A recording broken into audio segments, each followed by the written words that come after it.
السلام علیکم۔ ایک مرتبہ جبریل علیہ السلام جو سارے فرشتوں کے سردار ہیں، بہت بزرگ ہیں، انہوں نے محمد صلی اللہ علیہ وسلم کے پاس آ کر 3 آدمیوں کی ہلاکت کے لیے بد دعا کی۔ اس 3 آدمیوں کی ہلاکت پر جو سارے نبیوں کے سردار ہیں ہمارے محمد صلی اللہ علیہ وسلم، اس 3 شخصوں کی ہلاکت پر آمین کہے تھے۔ اب ہم لوگ کو سوچنا چاہیے کہ یہ کتنی غلط چیز ہے کہ ہلاکت میں ہم لوگ نہ جائیں، اس ہلاکت سے کیسے بچنا ہے۔ محمد صلی اللہ علیہ وسلم ایک مرتبہ جب مسجد نبی میں خطبہ دیتے ہوئے منبر پہ پہلا قدم جب رکھتے ہیں تو صرف آمین کہتے ہیں، اور دوسرے سیڑھی پہ جب پیر رکھتے ہیں اس پر بھی آمین کہتے ہیں۔ اسی طریقے سے جب تیسرے پر رکھتے ہیں پیر اس پر بھی آمین کہتے ہیں۔ خطبہ ختم ہو جانے کے بعد سارے حاضرین، سارے صحابہ رضی اللہ عنہم نے دریافت کیا، یا اللہ کے رسول، ایسا ہم نے پہلی بار سنا ہے، اس میں کیا حکمت ہے؟ محمد صلی اللہ علیہ وسلم نے بتائے کہ جبریل علیہ السلام میرے سامنے حاضر تھے، اور انہوں نے پہلے سیڑھی جب میں نے پیر رکھا تو انہوں نے کہا کہ ہلاک ہو جائے وہ آدمی، یعنی ہلاکت میں ہے وہ آدمی، وہ شخص کہ جب وہ رمضان کا مہینہ آئے اور رمضان کے مہینے میں روزہ نہ رکھے،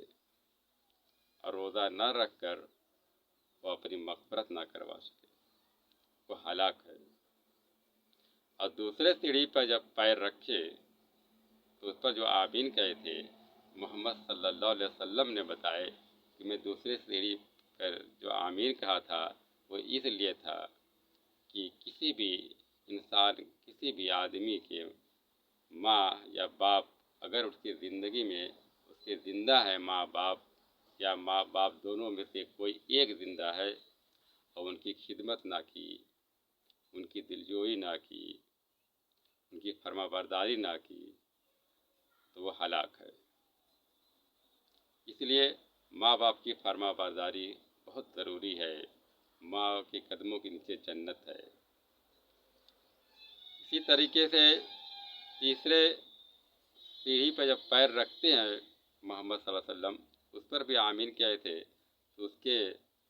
محمد صلی اللہ علیہ وسلم نے بتائے کہ تیسری سیڑھی پر جبریل علیہ السلام یہ کہے کہ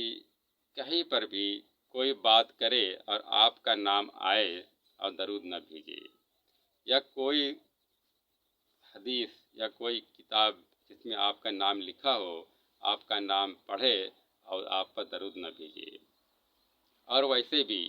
آپ پر جو درود نہ بھیجے وہ ہلاکت میں ہے۔ محمد صلی اللہ علیہ وسلم نے کہے کہ اس پر بھی میں آمین کہا۔ یہی 3 مرتبہ آمین کہنے کا وجوہات تھے۔ اب ہم لوگوں کو زیادہ سے زیادہ اس پر غور کرنا چاہیے۔ یہ حدیث بہت مشہور ہے، محمد صلی اللہ علیہ وسلم کے خاص زندگی کے ایک وقت کی بات ہے، اور سبھی لوگ میرے خیال سے جانتے ہوں گے، لیکن میرا کہنے کا مطلب آج یہ ہے کہ اس کو پھر سے تازہ کریں، اور جو نہیں جانتا ہو اس کے تک پہنچائیں، تاکہ وہ اچھا عمل کرے کہ جب رمضان المبارک کا دن آئے تو خشوع اور خضوع کے ساتھ، غمخوری اور صبر کے ساتھ روزہ رکھے، تقویٰ کے ساتھ۔ اور محمد صلی اللہ علیہ وسلم کا جب بھی نام آئے اور درود شریف پڑھے، ویسے بھی صبح شام محمد صلی اللہ علیہ وسلم پر درود سلام پڑھتا رہے۔ اور جیسا کہ نبی کریم صلی اللہ علیہ وسلم بتائے، ان کے بتانے کے مطابق کہ کوئی بھی انسان اگر اس کے بوڑھے ماں باپ زندہ ہیں تو ان کی خدمت کرے، کوئی بھی تکلیف ہو تو اوہ تک نہ کہے، اس کا بہت بڑا بدلہ ہے اللہ تعالیٰ کے یہاں، پہلا بدلہ جنت ہے۔ اس پر عمل کرنے کی توفیق دے۔ السلام علیکم۔